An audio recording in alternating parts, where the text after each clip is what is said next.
Olá, boa tarde, bom dia, boa noite, dependendo do horário que você vai estar assistindo esse vídeo, mas é bem-vindo aqui para o nossa entrevista, nosso canal de entrevista sobre educação contemporânea, experiências e didáticas. É uma série de entrevistas com os autores, tanto do volume 1, do volume 2, quanto do volume 3, dessa coleção sobre educação.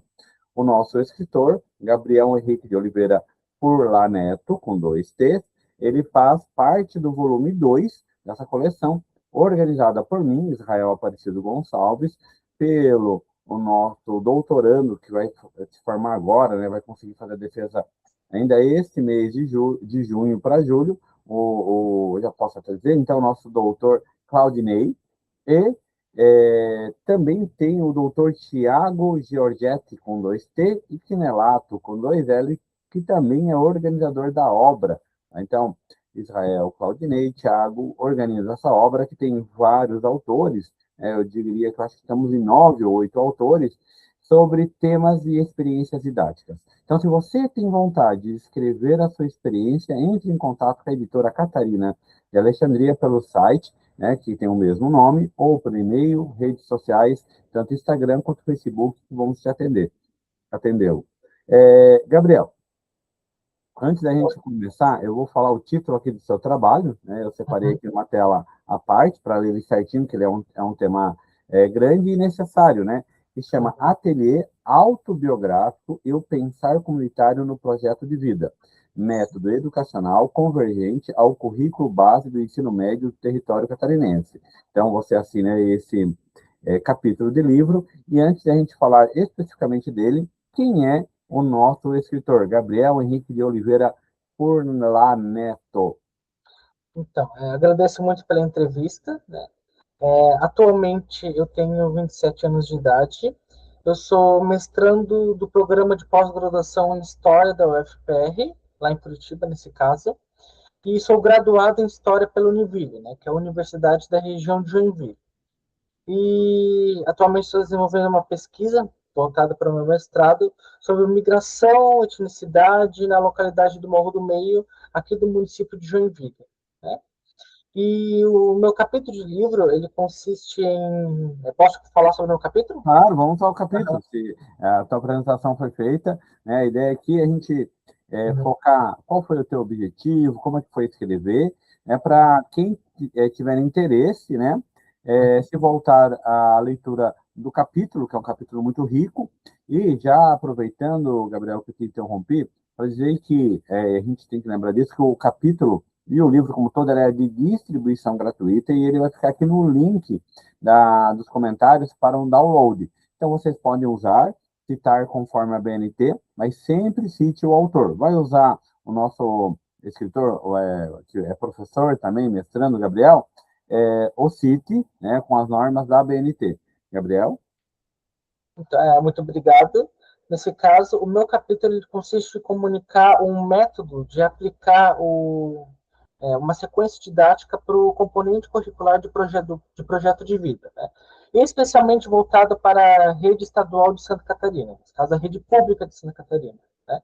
Mas o método também pode ser adaptado para outras escolas, seja municipal, seja inclusive de redes privadas, né? Mas é mais voltado para a rede estadual, porque um dos eixos do componente curricular de projeto de vida na rede estadual de Santa Catarina é a dimensão cidadã, né? E o currículo exige essa aplicação da dimensão de cidadã, que fala sobre atitudes comunitárias, práticas comunitárias, o pensar no outro, né? E é justamente por isso que eu elaborei um método voltado para isso, né? E o método ele usa o ateliê autobiográfico, que consiste, né, no que se refere à sala de aula, consiste em reunir alunos, né, Uhum. com a supervisão do professor, para que esses alunos possam conhecer suas memórias e suas perspectivas referente ao que eles entendem por práticas comunitárias e eles formularem, né, um método de atuarem na comunidade local deles, né? Aí vocês podem ver exatamente como o percurso todo da minha sequência didática lá no meu capítulo de livro, e vocês podem aplicar, né? Inclusive está lá todas as ferramentas, inclusive vocês têm que imprimir, né? É o que vocês precisam usar. E porque, no final das contas, o projeto de vida, ele, no que se refere ao estado de Santa Catarina, com seu currículo, é um componente curricular e é obrigatório, né? Por mais que em algumas escolas o projeto de vida, desculpa, ele pode ser dependendo do tema transversal, na rede estadual é obrigatório e todos os alunos vão ter.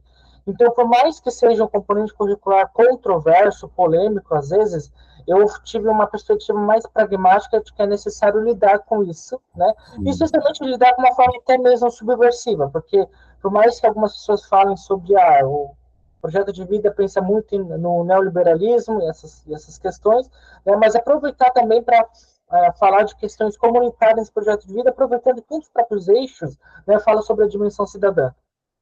Muito bem. Então, nosso escritor, Gabriel Henrique, ele faz esse texto, mas eu acredito, né, Gabriel, tu já me deu um pouquinho de spoiler aí, que esse texto, ele não vem de um estudo teórico, né, ele vem de uma questão prática, é isso? Sim, ele foi desenvolvido em um curso de graduação, em um componente curricular que foi ministrado por umas docentes lá da Univille, né?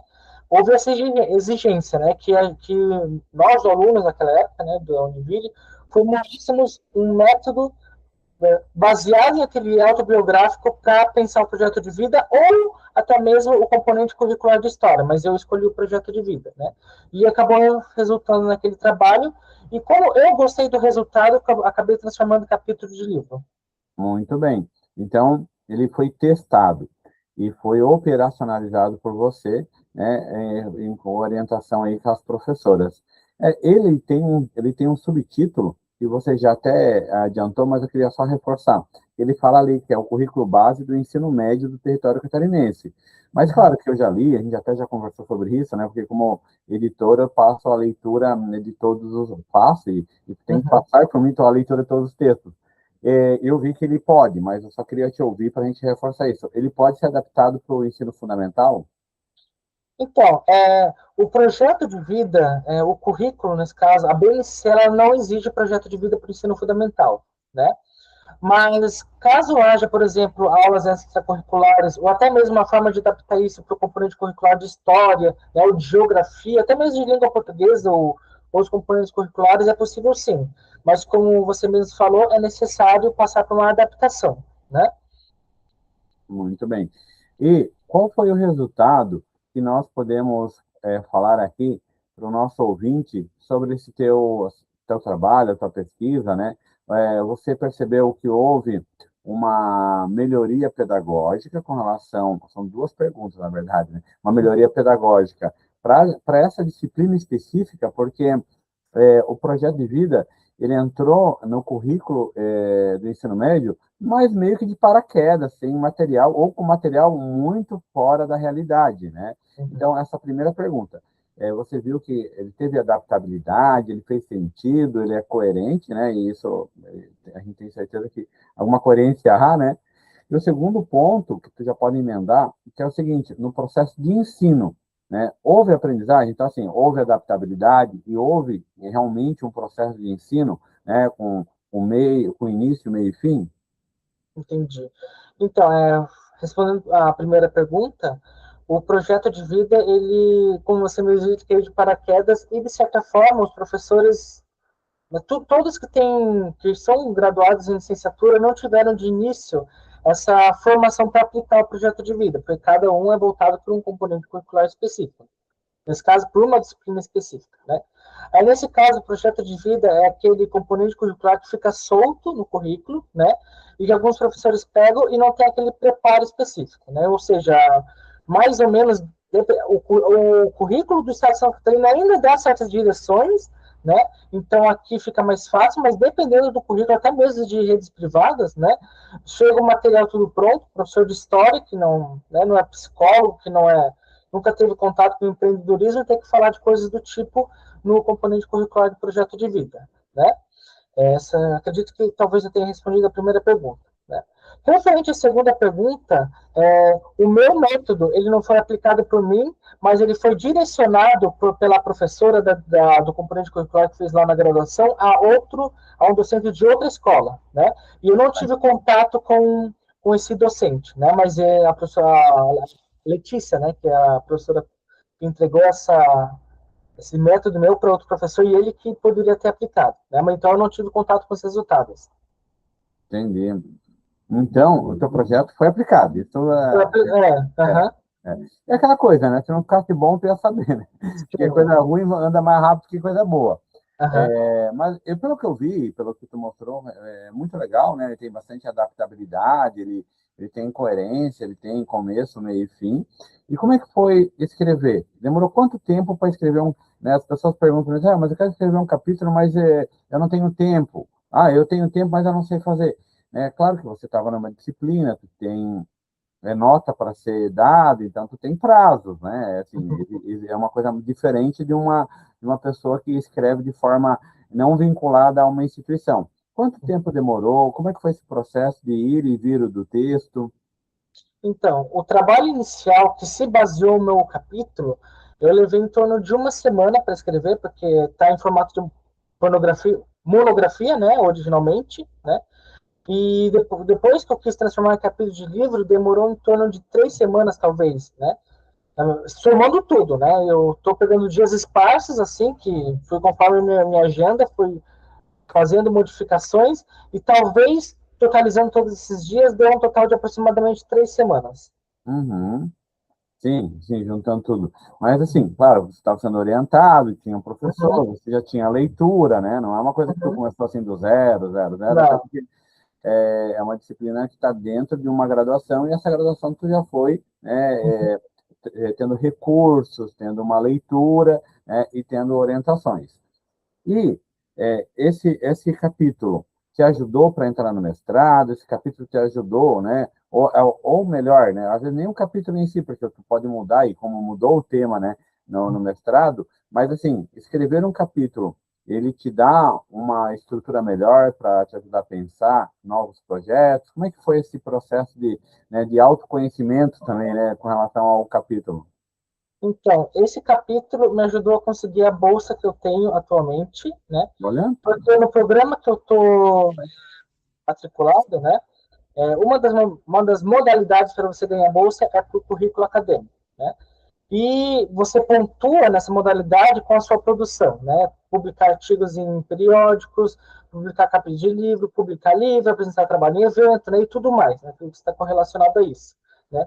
E eu fiquei em primeiro lugar na modalidade de currículo acadêmico, né?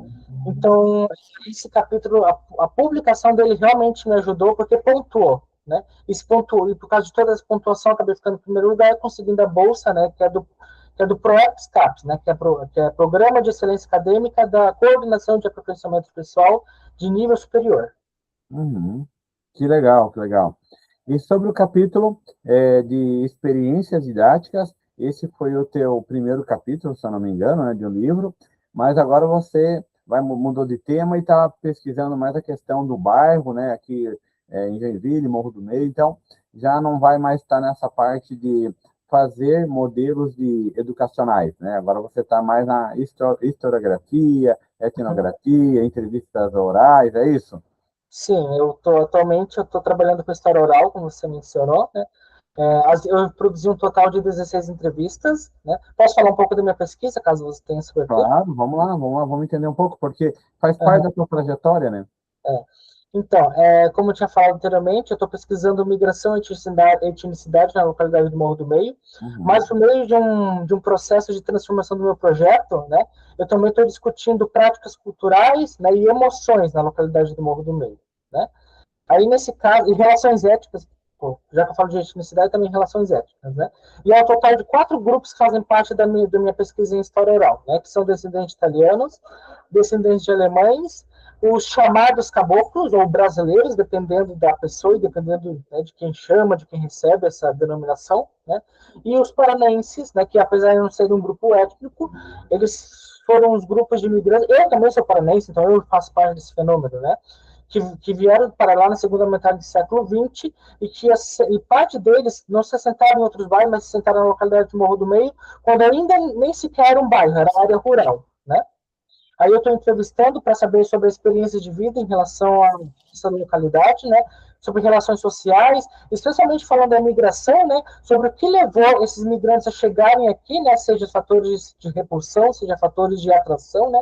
Que eles encontraram em Joinville, e especialmente aqui no atual bairro Morro do Meio. Muito bem. Conversamos hoje na nossa série sobre educação contemporânea, experiências e didáticas, com o mestrando Gabriel Henrique de Oliveira Furneto, né? Com dois T's também, sobre o seu capítulo de livro, né? Ateliê Autobiográfico do Pensar Comunitário no Projeto de Vida, Método Educacional Convergente ao Currículo Base do ensino médio do território catarinense. Para quem quiser saber mais, o link fica aqui nos comentários, é só fazer o download da obra. Tem QR Code, tem as referências bibliográficas, tem um caminho, a metodologia que o Gabriel percorreu para escrever o artigo, e vocês vão encontrar mais capítulos sobre outras práticas didáticas. Gabriel, alguma coisa a mais para essa finalização que eu não te perguntei e você gostaria de falar? Ou tudo tranquilo? No momento, estou satisfeito. Muito bem, meu querido. Muito obrigado aqui por conceder seu tempo e essa entrevista. Esperamos rever você num próximo livro, num próximo capítulo, para continuarmos essas séries de entrevistas, de debate, de textos que são realmente importantes e produtivos. Fico feliz que o capítulo tenha te apoiado para, te auxiliado para ter em primeiro lugar e tu conquistar essa bolsa do mestrado, que é muito importante para o pesquisador realizar a sua pesquisa. Um forte abraço e até breve. Obrigada. Valeu. Aqui.